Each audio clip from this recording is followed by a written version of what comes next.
Subsection 2. Conservative or bourgeois socialism. A part of the bourgeoisie is desirous of redressing social grievances in order to secure the continued existence of bourgeois society.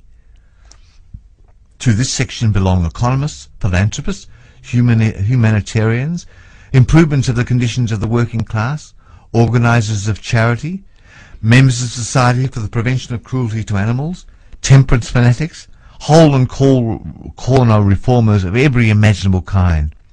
This form of socialism has, moreover, been worked out into complete systems. We may cite Proudhon's Philosophie de la misère as an example of this form, the poverty of philosophy. The socialist bourgeoisie want all the advantages of modern social conditions without the struggles and the dangers necessarily resulting therefrom. They desire the existing state of society minus its reactionary and disintegrating elements. They wish for a bourgeoisie without a proletariat. The bourgeoisie naturally conceives the world in which it is supreme to be the best, and bourgeois socialism develops this comfortable conception into various more or less complete systems. In requiring the proletariat to carry out such a system, and thereby to march straightway into the new social Jerusalem, it but requires in reality that the proletariat should remain within the bounds of existing society, but should cast away all its hateful ideas concerning the bourgeoisie. A second and more practical but less systematic form of this socialism sought to depreciate every revolutionary moment in the eyes of the working class by showing that no mere political reform, but only in the change in the material conditions of existence, in economic relations, could be of any advantage to them.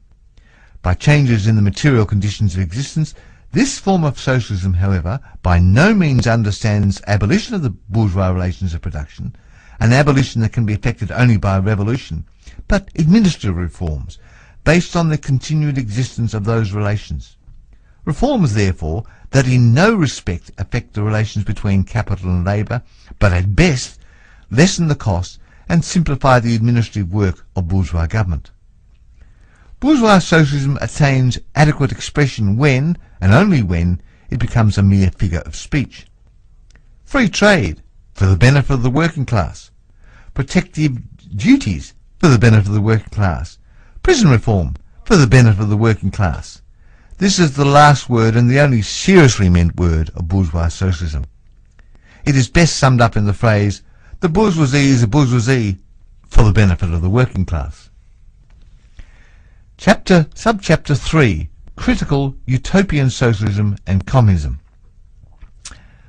We do not here refer to that literature which in every modern revolution has always given voice to the demands of the proletariat, such as the writings of Babeuf and others. The first direct attempts of the proletariat to attain its own ends, made in times of universal excitement when feudal society was being overthrown, these attempts necessarily failed, owing to the then undeveloped state of the proletariat, as well to the absence of the economic conditions for its emancipation, conditions that had yet to be produced, and it could only be produced by the impending bourgeois epoch alone. The revolutionary literature that accompanied these first movements of the proletariat had necessarily a reactionary character. It inculcated universal asceticism and social levelling in its crudest form. The socialist and communist systems properly so called, those of Saint-Simon, Fourier, Owen and others, sprang into existence in the early undeveloped period described above of the struggle between the bourgeois and the proletarians. The founders of these systems see, indeed, the class antagonism as well as the action of the decomposing elements in the prevailing form of society. But the proletariat, as yet in its infancy, offers to them the spectacle of a class without any historical initiative or any independent political movement. Since the development of class antagonisms keeps even pace with the development of industry, the economic situation, as they find it, does not as yet offer to them the material conditions for the emancipation of the proletariat. They therefore search after a new social science, after new social laws that are to create these conditions. Historical action is to yield to their personal inventive action. historically created conditions of emancipation to fantastic ones, and the gradual spontaneous class organisation of the proletariat to an organisation of society specially contrived by these inventors. Future history resolves itself in their eyes into the propaganda and the practical carrying out of their social plans. In the formation of their plans, they are conscious of caring chiefly for the interests of the working class as being the most suffering class. Only from the point of view of being the most suffering class does the proletariat exist for them. The undeveloped state of the class struggle, as well as their own surroundings, causes socialists of this kind to consider themselves far superior to all class antagonisms. They want to improve the condition of every member of society, even that of the most favoured. Hence, they habitually appeal to society at large without distinction of class, nay, by preference to the ruling class. For how can people, when once they understand their system, fail to see in it the best possible plan for the possible state of society? Hence they reject all political and especially revolutionary action. They wish to attain their ends by peaceful means, and endeavour by small experiments, necessarily doomed to failure, and by the force of example, to pave the way for the new social gospel. Such fantastic pictures of future society, painted at a time when the proletariat is still in a very undeveloped state and has but a fantastic conception of its own position, correspond with the first instinctive yearnings of that class for a general reconstruction of society. But these socialist and communist publications contain also a critical element. They attack every principle of existing society. Hence they are full of the most valuable materials for the enlightenment of the working class.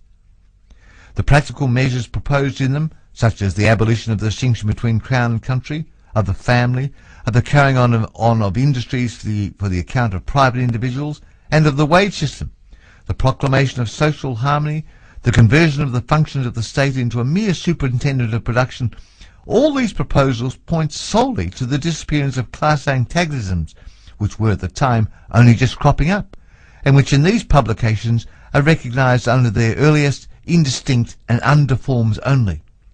Their proposals, therefore, are of a purely utopian character. The significance of critical utopian socialism and communism bears an inverse relation to historical development.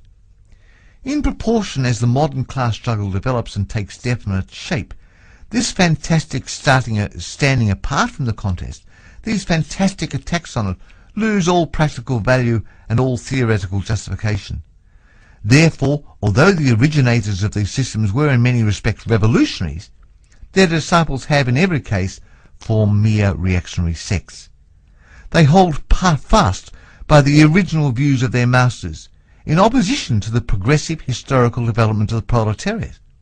They, therefore, endeavour, and that consistently, to deaden the class struggle and to recognise the class antagonisms.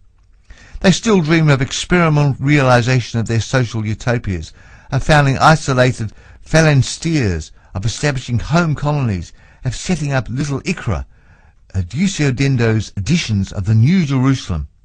And to realise all these castles in the air, they are compelled to appeal to the feelings and purses of the bourgeoisie. By degrees, they sink into the category of the reactionary conservative socialists depicted above, differing from these only by more systematic pedantry and by their fanatical and superstitious belief in the miraculous effects of their social science. They therefore violently opposed all political action on behalf of the working class. Such action, according to them, can only result from blind unbelief in the new gospel. The Owenites in England and the Fourierists in France respectively opposed the Chartists and the Reformists.